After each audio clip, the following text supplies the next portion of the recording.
நாமத்திற்கு மகிமை உண்டாவதாக. நாம் வாசிக்க கேட்ட இந்த வேத பகுதியில், அதாவது யாத்ராகமம் 8ஆம் அதிகாரத்தில் ஒரு 2 சம்பவம் ஏற்கனவே ஒன்று பார்த்துட்டோம். மூணு வாதைகள் எழுதப்பட்டிருக்குது, ஒன்று பார்த்துட்டோம். இப்போ 2வது வாதை, அதில் எழுதப்பட்டிருக்கிறதுல 2வது வாதை அது என்ன அப்படின்னாச்சுன்னா, இப்போ ஆண்டவர் சொல்கிறாரு, கோலை ஆரோனுடைய கையில் கொடு அப்படின்றார். அங்கே கொடுத்துட்டேன்னா ஆரோனை நோக்கி உன் கோலை நீட்டி பூமியின் புழுதியின் மேல் அடி, அப்பொழுது எகிப்து தேசம் எங்கும் பேன்களாய் போம் என்று சொல் அப்படின்னார். இதெல்லாம் கற்பனை பண்ணி பார்க்கவே முடியாது. மண்ணில் புழுதி, அந்த மண்ணில் ஒரு அடிக்க வச்சாரான். அடித்தா தேசம் முழுக்க என்ன பேன். சில நேரங்களில் நம்ம பஸ்ஸில் போவோம், முன்னாடி உட்காந்துருக்க தலையில் பேன் இருக்கும். சில நேரங்களில் அதை பார்க்குறதுக்கே நமக்கு அருவருப்பாக இருக்கும். ஆனால் பூமி முழுக்க பேன். அந்த அந்த வீட்டில் எப்படி குடியிருந்திருப்பாங்க இவங்க? Total pan. அதுக்கு கீழே சொல்லுது, அந்த பேன்கள் அவன் மேலும் மிருக ஜீவன்கள் மேலும், மனுஷன் மேலே மட்டும் வந்த பரவாயில்ல, மிருகங்கள் மேலும் வந்திருக்குது. இதை படிக்கிறதுக்கு நமக்கு ஒரு உருவம் தெரியுது, என்னென்னா இப்படி அடித்தாங்களாம் பேன் வந்துச்சான் அப்படின்னு சொல்லி. ஆனால் இதை ஒரிஜினலில் படிச்சிங்கன்னா, ஹீப்ரூவில் பார்த்தீங்கன்னா, இந்த பேனுக்கு பயன்படுத்தியிருக்கிற வார்த்தை வந்து பார்த்திங்கன்னா, அது பேனை குறிக்காது, ஒரு சின்ன உயிரினத்தை வேற ஒரு பூச்சியை குறிக்கிற ஒன்று. அதுக்கு இன்னொரு அர்த்தமும் இருக்குது. அதை இன்னொரு அர்த்தம் என்னென்னா, நீதி என்கிற அர்த்தத்தை குறிக்கும். என்ன எதை குறிக்கும்? ரைச்சியஸ்னஸ் அப்படின்றாங்க, நீதியை குறிக்கும். அதனால தான் மீதி எல்லாமே வந்தது போனது. அதாவது தண்ணி ரத்தமாக மாறிச்சு, மறுபடியும் தண்ணியாகவே மாறிடுச்சு. ஏன்னா அந்த ஓடுற தண்ணி ரத்தமாக நிற்காது, ரத்தமாக மாறிச்சு, மறுபடியும் நல்ல தண்ணியாக மாறிச்சு. ஏன்னா கரையில் ஊற்றி தோண்டினார்கள், அவர்களுக்கு குடிப்பதற்கு தண்ணி வந்துச்சு. அடுத்து நீங்கள் பார்த்தீங்க அப்படின்னாச்சுன்னா, அடுத்து 2வது ஆண்டவர் என்ன தவளை வந்துச்சு, தவளை போச்சு. அடுத்து நம்ம இதே இதில் அதிகாரத்தில் படிக்கிறோம், வண்டு வந்துச்சு, வண்டு போச்சு. இப்படி எல்லாமே வரும் போகும். இந்த பேன்கள் இப்படி மாறின இது மட்டும் போகவே இல்லை. பைபிளில் பாருங்கள், போனதா வேதத்தில் இல்லை. அப்படின்னா அர்த்தம் என்னென்னா, ஆண்டவர் சிலுவையில் இயேசுவின் இரத்தத்தினால் நம்மை மீட்டு கொள்வதற்கு அவர் சித்தம் கொள்கிறார். நம்மை மீட்டு கொள்ளும் பொழுது அந்த அந்த நமக்கு தேவன் தன்னுடைய நீதியை கொடுக்கிறார். வார்த்தை என்கிற அந்த வேத வசனத்தின் மூலமாய் அந்த நீதியை நமக்கு தருகிறார். அந்த நீதியை குறித்து வேதம் சொல்லுகிறது நித்திய நீதி. அந்த நீதிக்கு பேர் என்னது? நித்திய நீதி. என்றென்றைக்கும் நம்மோடு அது தங்கி இருக்குது. அதனால தான் ஆண்டவர் நம்மளை பார்க்கும் பொழுது நீதிமானாய் பார்த்தார். அதனால் அந்த பேன்கள் அவர் அங்கே பார்வன்ட்ட சொல்லும் பொழுது, அந்த பேன்கள் வந்து ஓ மேலே ஏறும், மிருக ஜீவன்கள் மேலே ஏறும் அப்படின்னார். அப்படின்னா அர்த்தம் என்னென்னா, பிசாசின் அடிமையாக இருக்கிறவர்கள் கூட மனம் திரும்பி வந்தாங்கன்னா அவர்கள் மேலும் அந்த நீதி பலிக்கும். மிருகங்களைப் போல வாழ்கிறவர்கள் உண்டு. மிருகங்களைப் போல, மிருகம் எப்படி வாழும் அப்படின்னு கவனித்து பார்த்தீங்கன்னா, மிருகம் தண்ணி குடிக்கும், மிருகம் சாப்பிடும், மிருகம் பிள்ளை குட்டிகளை பெற்றுக்கிடும், மிருகம் செத்து போகும். மனுஷனும் அப்படி தான் இருக்கிறான். சாப்பிடுவான், தண்ணி குடிப்பான், பிள்ளை குட்டியை பெற்றுக்கிடுவான், குறிப்பிட்ட நாளைக்கு அப்புறம் செத்து போயிடுவான். மிருகத்தை போல வாழுகிற ஒரு கூட்டம் உண்டு. அவங்களுக்கு எதை பற்றியுமே கவலை கிடையாது. தான் வாழணும், அவ்வளோதான். தான் சாப்பிடணும், தான் பிழைக்கணும். மற்ற பற்றி எதை பற்றியுமே கவலை இல்லை. வேதம் இன்னொரு இடத்துல சொல்லுகிறது, கடிந்து கொள்ளுதலை வெறுக்குகிறவன் மிருக குணம் உள்ளவன். அப்போ இந்த மாதிரி மனிதர்கள் கூட மனம் திரும்பி இயேசுவிடம் வந்தால் அவர்கள் மேலும் இந்த நீதி வேலை செய்யும் என்பதை அடையாளப்படுத்துகிற வேத பகுதி தான் இது. அதனால தான் பேன்கள் வந்துச்சு, ஆனால் திரும்பி போனதாக வேதத்தில் என்ன செய்யலை, பதிவு இல்லை. எப்போ நீங்கள் படிக்கும் பொழுது எல்லாத்தையுமே எழுத்தின்படியே நீங்கள் பார்த்துடக்கூடாது. அந்த எழுத்துக்குள்ளே இருக்கக்கூடிய ஆவியை, அந்த ஆண்டவர் என்ன சொல்கிறாரு, அதில் என்ன நமக்கு என்ன சொல்ல வர்றாருன்றதை நாம் அதை எடுத்துக்கொள்ள வேண்டும். அடுத்ததாக ஒன்று நடக்குது. அப்பவும் அவன் கடினப்படுகிறது, அப்பவும் அவன் இருதயம் கடினதான் படுதே தவிர அவன் மனம் திரும்பவே மாட்டேன்றான், ஜனங்களை விடவே மாட்டேன்றான். அடுத்ததாக ஆண்டவர் ஒன்று சொன்னார். அடுத்து என்னன்னா, இனி சரி வராது. ஆண்டவர் சொல்லிட்டார், இதுவரைக்கும் நடந்தது எல்லாத்துக்கும் நடந்துச்சு. இனி சொல்லும் போது ஆண்டவர் சொன்னார், இங்கே பாரு, நீ என் ஜனங்களை எனக்கு ஆராதனைக்கு அனுப்பு. அப்படி ஆராதனை செய்ய அனுப்பலைன்னா இனி வர்றது வண்டு ஜாதி வரும் அப்படின்னு. என்ன வரும்? அடுத்த சாமி, அவன் கும்பிட்ட அடுத்த சாமி வண்டு வரும். அந்த வண்டு வந்தால் அது வண்டு தனியாக வராதான், வண்டு ஜாதிகள் அப்படி தானே போட்டிருக்கு, கூட்டம் கூட்டமாக. ஜாதின்னா என்னென்னா ஒரு குறிப்பிட்ட சுபாவம் உள்ள வண்டு. இப்போ நிறைய வண்டுகள் இருக்குது, நீங்கள் பாருங்கள், நிறைய வண்டு பார்க்கலாம். உங்களுக்கு தெரிஞ்ச வண்டு எல்லாம் எந்த வண்டெல்லாம் தெரியும்? வண்டு சில நேரங்களில் ஒரு கருப்பு வண்டு பறக்குமா, ரெக்க வச்சுருக்கும், கருவண்டு அப்படின்னு சொல்லுவாங்க. சில நேரங்களில் இந்த வண்டுகளை எடுத்து பொன் வண்டு, மூட்டை பூச்சி மாதிரி ஒரு வண்டு பொன் வண்டு. அதே மாதிரி கொஞ்சம் பெரிய வண்டுகள் இருக்குது. மலை காட்டுக்குள்ளே போனீங்கன்னா ஏகப்பட்ட வண்டுகள் நீங்கள் பார்க்கலாம். ஒரு வண்டு அல்ல, வண்டு ஜாதிகள் வரும் அப்படின்னு சொல்லிட்டு சொன்னார். இந்த வண்டில் நான் என்னுடைய ஜனத்துக்கும் உன்னுடைய ஜனத்துக்கும் வித்தியாசத்தை காமிச்சிருவேன் அப்படின்னா. இதுக்கு முன்னாடி எல்லாருக்கும் வந்துச்சு. ஏன்னா எல்லாரும் இயேசுவின் இரத்தத்தால் கழுவப்பட வேண்டும், எல்லாரும் நீதிமான்களாய் மாற்றப்பட வேண்டும். வேதம் அதை திட்டமாய் போதிக்கிறது. ஏனென்றால் எல்லா மனுஷனும் ரட்சிக்கப்படவும் சத்தியத்தை அறிகிற அறிவை அடையவும் அவர் சித்தமுள்ளவராக இருக்கிறார். அதுக்கப்புறம் அடுத்து என்ன செய்யணும் அப்படின்னா, அடுத்து சொல்கிறார், அந்த வேறுபாட்டை காட்டுவேன். அந்த வசனம் அப்படியே எழுதியிருக்கும் பாருங்க, வேறுபாட்டை நான் காட்டுவேன் அப்படின்னு எழுதியிருப்பார். வித்தியாசம் உண்டாகும்படி 23ஆம் வசனம், உன் ஜனங்களுக்கு என் ஜனங்களுக்கும் உங்களுக்கும். அப்போ தேவன் அடுத்ததாக கொண்டு வருகிற வாதம் என்னன்னா, வித்தியாசத்தை காட்டுகிறது. இன்னைக்கு தேவ பிள்ளைகளுக்கும் இயேசுவை ஏற்றுக்கொள்ளாத மற்றவர்களுக்கும் ஒரு வித்தியாசம் இருக்குது. அந்த வித்தியாசமான ஒரு வாழ்க்கையை வாழும்படி தான் நீங்களும் நானும் அழைக்கப்பட்டிருக்கிறோம். நம்ம வாழ்க்கை வேற, அவங்க வாழ்க்கை வேற, நம்ம சிந்தனை வேற, அவங்க சிந்தனை வேற. இங்கே வந்தும் மனுஷனுடைய சுபாவங்கள் மாறலைன்னா அவன் தேவனிடத்தில் வரல, ஒரு மதத்துக்கிட்ட வந்திருக்கிறான்னு அர்த்தம். தேவனிடம் வந்தால் தேவனுடைய சுபாவம் மாறும், தேவனுடைய சுபாவம் அந்த மனுஷனை மாற்றிடும். அப்போ பார்வோன் அதுக்கு அவன் செவி கொடுக்க மாட்டான்றான். ஆண்டவர் பாருங்க, தன்னை ஆராதிக்கின்றதில் அவ்வளவு வைராக்கியமாக இருக்கிறார். வண்டு ஜாதிகள் வந்ததுன்னு வசனம் சொல்லுது, வந்துச்சு, அப்படியே நிரம்பிருச்சு வீடெல்லாம். எந்த பக்கம் திரும்பினாலும் வண்டு, கருவண்டு. வெளியில் வந்தால் வேற ஒரு வண்டு வருது. வண்டுகள் குளவின்னு சொல்லுவாங்களே, கொத்துற குளவி, கடந்தன்னு சொல்லுவாங்க. அதெல்லாம் கட்டிச்சிச்சுன்னா அவ்வளோதான். ஒரு கொட்டிச்சிச்சுன்னா சில இதெல்லாம் இன்னைக்கு கொட்டிச்சுன்னா நாளைக்கு இந்நேரத்துக்கு தான் வீக்கம் குறையுமா, அப்படிப்பட்ட வண்டெல்லாம் இருக்குது. இந்த வண்டு, அதாவது ஆண்டவர் பாருங்க, தேவ ஜனங்கள் இருக்கிற தேசத்தில் ஒரு பாதிப்பு இல்லை. அதே நேரம் தேவனை ஆராதிக்க வராமல் இருக்கிற ஜனங்களுக்குள்ள இந்த வண்டுகள் வருகிறது. அப்போ அந்த வேறுபாட்டை தேவன் காண்பிக்கிறார். கிறிஸ்துவுக்குள்ளே இருக்கிறவனுக்கும் கிறிஸ்துவை ஏற்றுக்கொள்ளாமல் இருக்கிறவனுக்கு இடையில அந்த சுபாவங்கள் மாறுகிறது. இந்த வண்டுக்கு பொதுவாக என்ன சுபாவம்னா, கொட்டுகிற சுபாவம். என்ன சுபாவம்? ஆமாம், சிலருக்கு நாக்கே கொட்டுற நாக்காக இருக்கு.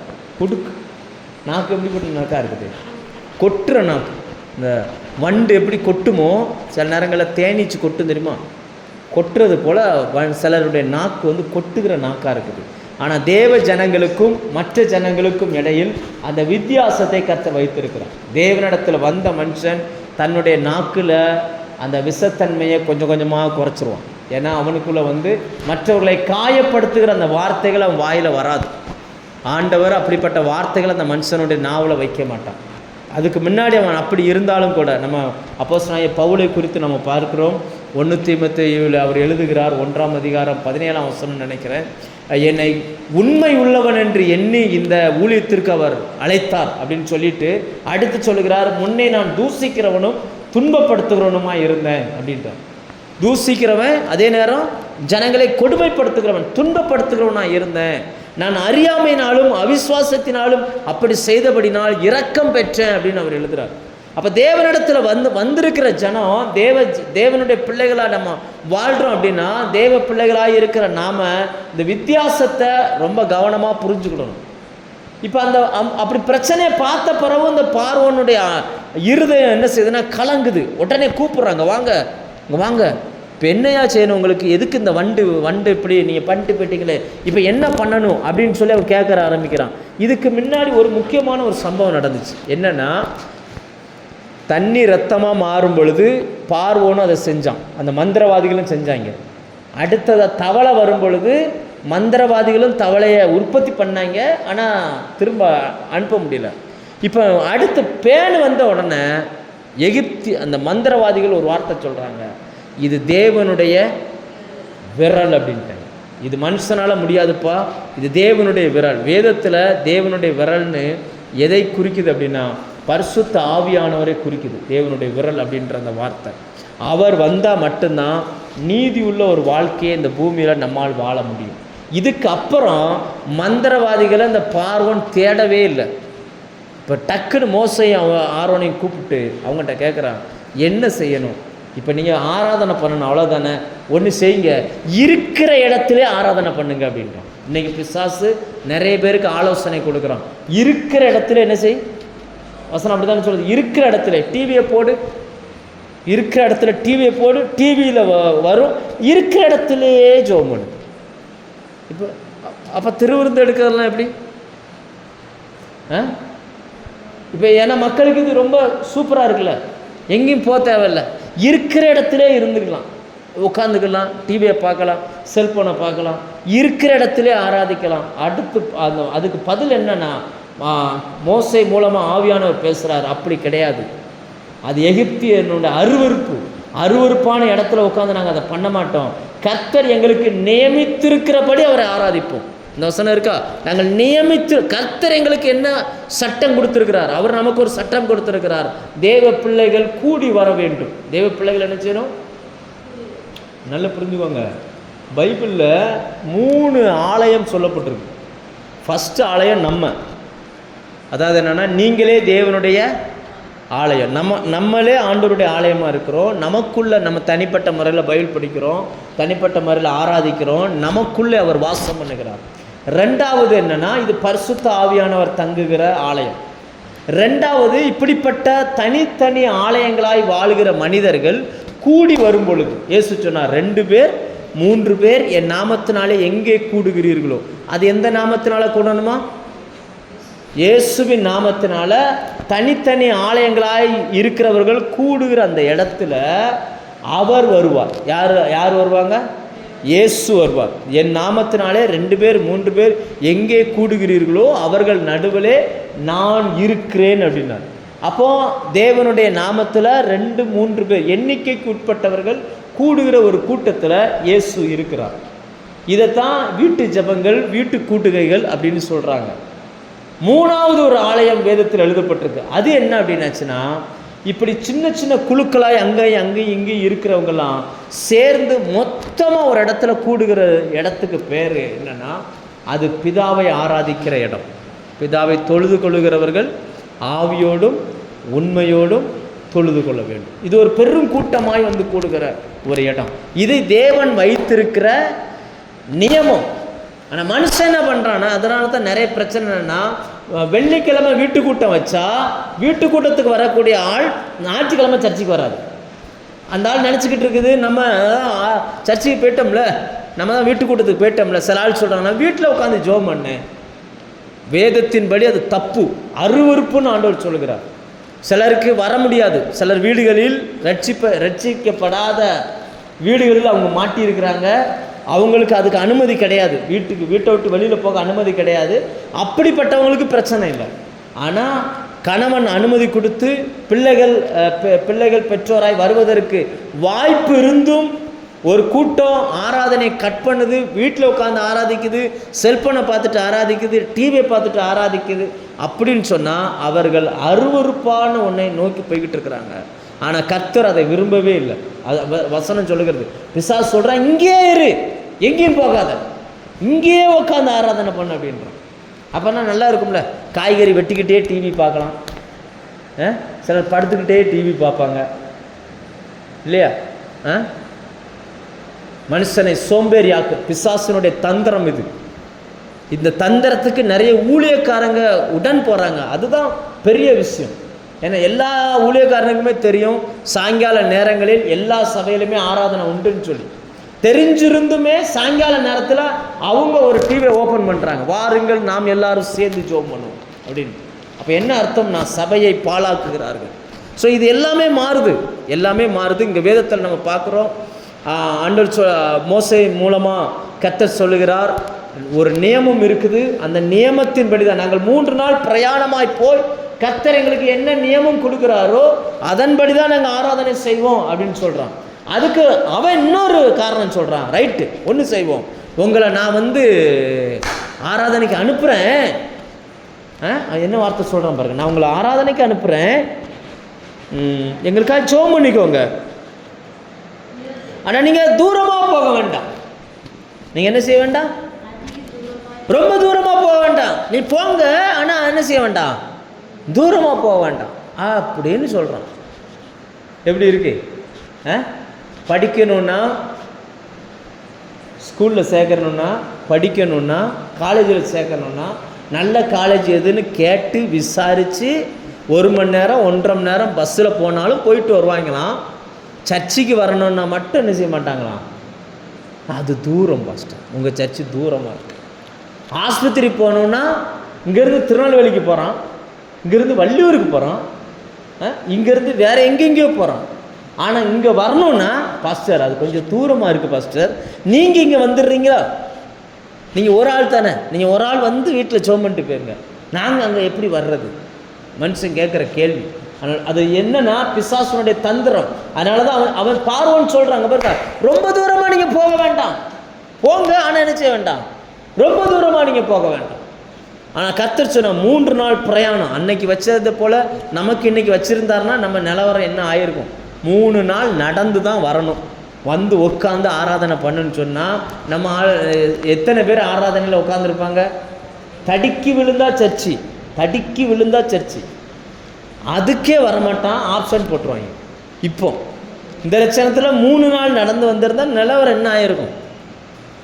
ஆண்டவர் சொல்கிறார், இப்படி வந்தாதான் அவர் ஆராதனையாக ஏற்றுக்கொள்ளும். அப்படின்னா அர்த்தம் என்னன்னா, நம்ம கர்த்தருக்காக ஆராதிக்க வர்றோன்னா நம்மிலிருந்து சில காரியங்களை தேவன் எதிர்பார்க்கிறார். மனதார உண்மையா உள்ளத்தின் ஆழத்திலிருந்து அன்போடு தேவ சமூகத்துக்கு வரணும்னு கர்த்தர் எதிர்பார்க்கிறார். இன்னைக்கு மனுஷனுக்கு அப்படி கிடையாது. எனக்கு எல்லாம் சாதகமாக இருந்துச்சு நான் வந்தேன் அப்படி என்பது அல்ல, வருவதற்கு வாய்ப்பே இல்லை நான் வந்தேன், அதை தான் தேவன் ஆசீர்வாதமாய் பார்க்கிறார். அடுத்ததா ஆண்டவர் சொல்கிறார், உடனே மோசே சொல்கிறார், ரைட் ஓகே நீ சொல்கிறல்ல நான் செய்கிறேன். அதாவது என்னென்னா, நீ எப்படி ஆகிலும் இந்த வண்டு போகணும்.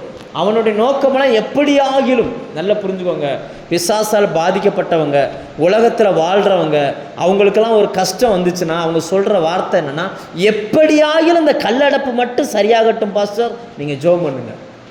எப்படி ஆகிலும் இந்த வியாதி சுகமாகட்டும், நீங்கள் ஜெபம் பண்ணுங்க. எப்படி ஆகிலும் இந்த காய்ச்சல் சுகமாகட்டும், நீங்கள் ஜெபம் பண்ணுங்க. எப்படி ஆகிலும் என் பிள்ளைக்கு ஒரு வாழ்க்கை கிடைக்கட்டும், நீங்கள் ஜெபம் பண்ணுங்க.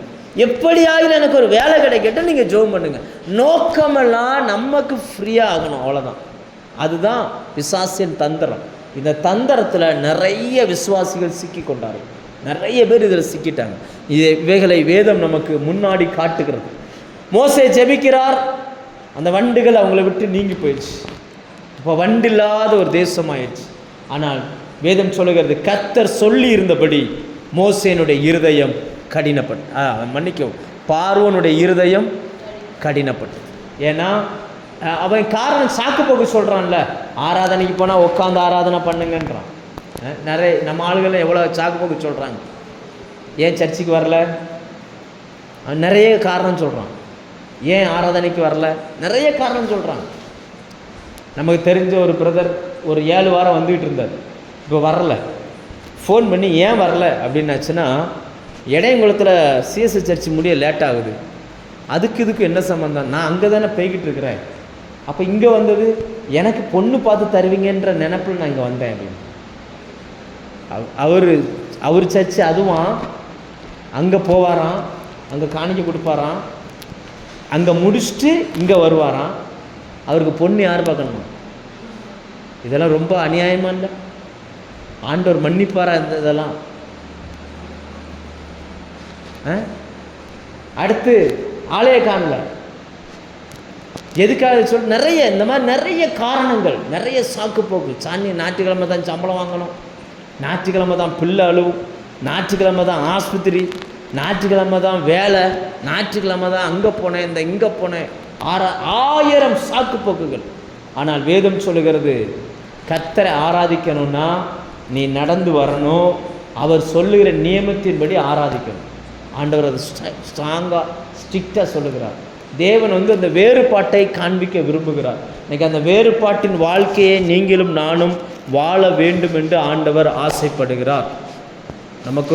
நம்ம வேறு பிரிக்கப்பட்டவர்கள், நம்ம அப்படிப்பட்ட ஒரு வாழ்க்கையை நம்ம வாழணும். மற்றவன் சாமி கும்பிட்றது வேற, நம்ம சாமி கும்பிட்றது வேற. மற்றவன் சாமி கும்பிட்றதெல்லாம் போய் பாருங்கள். நம்ம அந்த வழிபாட்டிலேருந்து தான் நம்ம வந்திருக்கிறோம். எல்லாம் போய் குளத்துக்கரையில் உட்காந்துக்கிட்டு வேடிக்கை பார்த்துட்டு சிரிச்சுக்கிட்டு வர்ற ஆள் போகிற ஆளை வேடிக்கை பார்த்துட்டு அப்படியெல்லாம் இருப்பாங்க. அங்கே ஒரு பக்கம் பூசை நடக்கும், ஒரு பக்கம் பொங்கல் வச்சுக்கிட்டு இருப்பான், ஒரு பக்கம் ஆட்டை உரிச்சுக்கிட்டு இருப்பான், ஒரு பக்கம் மொட்டை போட்டுக்கிட்டு இருப்பான். அவன் ஒவ்வொரு வேலையை பார்த்துக்கிட்டு இருப்பான், இவங்க ஒரு வேலையை பார்த்துட்டு இருப்பான். எல்லாம் முடிஞ்சு மணி அடித்த உடனே அம்புட்டு பேரும் போய் க்யூவில் நின்றுவான். இப்போ இவ்வளோ நேரம் பேசிக்கிட்டு இருந்தான், அதெல்லாம் அவனுக்கு தெரியாது. எல்லாம் முடிஞ்சோன்னா அவன் அந்த திருநார் அள்ளி தலையில் போடும்போது பார்த்தோன்னா பவ்யமாக நிற்பான். இவனுக்கும் இந்த அங்கே நடந்த சம்பவத்துக்கும் சம்மந்தமே இல்லை. நம்ம ஆள் அந்த மாதிரி ஆயிடக்கூடாது. அதாவது காலையில் வர்ற கூட்டம் வருது, பாட்டு படிக்கிற ஒரு கூட்டம் பாட்டு பாடுது, ஆராதனை நடத்துகிற ஒரு கூட்டம் ஆராதனை நடத்துது, பைபிள் படிக்கிற கூட்டம் ஒரு மாதிரி பைபிள் படிக்க, இந்த மாதிரிலாம் இருந்துட்டு முடிஞ்ச உடனே எனக்காகவும் நீங்கள் ஜெபியுங்கள் அப்படின்னு நின்றக்கூடாது. நாம் வேறு பிரிக்கப்பட்டவர்கள். அதனால தான் ஆண்டவர் சொன்னார், நீங்கள் ஒரு கூடி வரும் பொழுது ஒரு மனதோடு கூடி வரணும். கர்த்தரை ஆராதிக்க வரோம் அப்படின்ற அந்த மனநிலையில் வரணும். பார்வோனுடைய இருதயம் கடினப்பட்டது. அடுத்ததாக நம்ம நாளைக்கு பார்ப்போம் இனி என்னென்ன வாதைகளை கர்த்தர் திரும்ப அனுப்புகிறார் அப்படின்னு சொல்லி. ஆண்டவர் பார்த்திங்கன்னா கொஞ்சம் கொஞ்சம் அந்த ராஜாவுக்கு வைத்த அந்த பிரச்சனை ராஜாவுக்கு மட்டுமல்ல, இந்த தேசத்து ஜனங்களுக்கும். இந்த படிக்கும் போதே நம்ம யோசிச்சு பாருங்கள், இந்த பிரச்சனை யாருன்னா ராஜா தான் பிரச்சனை. அந்த ராஜா ஒரு மனுஷன் மனம் திரும்பாததுனால தேசத்தில் இருக்கிற லட்சக்கணக்கான பேர் கஷ்டப்படுறான். இன்னைக்கு அதே தான் நமக்குமே. நம்ம ஒரு ஆள் மனம் திரும்பாததுனால நம்ம வீட்டில் இருக்கிற நிறைய பேர் கஷ்டப்பட்டுக்கிட்டு இருக்காங்க. அவங்களுக்கு அந்த ஜனங்களுக்கு என்னன்னே தெரியாது. ஏன் வண்டு வருதுன்னு தெரியல, ஏன் தவளை வருதுன்னு தெரியல, ஏன் குடிக்க தண்ணி பானையை பிடிச்சி வச்சா குடிக்கலான்னு போய் தண்ணியை திறந்தா உள்ள ரத்தமாக இருக்குது. இது ஏன் இப்படி மாறி இருக்குன்னு யாருக்குமே தெரியல. காரணம் என்ன? அவர்களை ஆளுகிற ஒரு ராஜா பண்ண தப்பு. இன்றைக்கும் அப்படி தான். வீட்டில் குடும்பத்தில் எவனோ ஒருத்தன் உட்காந்துக்கிட்டு பண்ணுற அந்த பிரச்சனைனால வீட்டில் இருக்கிற எல்லாத்துக்கும் பிரச்சனை. ஒரு ஆள் நல்லா புரிஞ்சுக்கோங்க, ஒரு யோனா கப்பலில் இருந்தார். யோனாவை ஆண்டவர் போக சொன்னது நினிவேக்கு. ஒரே ஒரு யோனா நினிவேக்கு போகாமல் கப்பலில் இருந்தார். நீங்கள் யோனா புக்கு படித்து பாருங்கள். கர்த்தர் கடலிலே பெருங்காற்றை அனுப்பினார். கடலில் இந்த ஒரு கப்பலாக போகும், கடலில் ஒரு கப்பலாக போகும். அன்னைக்கு அந்த கடலில் எத்தனை பேர் பயணம் பண்ணாங்களோ அத்தனை பேர்த்துக்கும் பிரச்சனை. யார்? ஒரு ஆள். நம்ம இங்கேயும் பார்க்குறோம், பார்வோன் என்கிற ஒரு ஆளுடைய பிடிவாதத்தினால தேசத்து மக்கள் கஷ்டப்படுகிறார். இன்றைக்கி நம்ம நிறைய நேரங்களில் நம்மளை சுற்றி இருக்கிறவர்கள் கஷ்டப்படுவதற்கு நாம் காரணமாய் மாறிவிடக்கூடாது. நாம் தேவனிடத்தில் மனம் திரும்ப வேண்டியபடி மனம் திரும்பும் பொழுது நம்மை சுற்றி இருக்கிறவர்களும் ஆசீர்வதிக்கப்பட்டிருப்பார்கள். ஆண்டவர் சொன்னார், நான் உன்னை ஆசீர்வதிப்பேன், நீ ஆசீர்வாதமாய் இருப்பார். எனவே நம்ம அந்த ஆசீர்வாதத்துக்கு பங்குள்ளவர்களாய் மாறுவோம். கர்த்தர் நம்மோடு பேசுவாராக. ஜெபம்.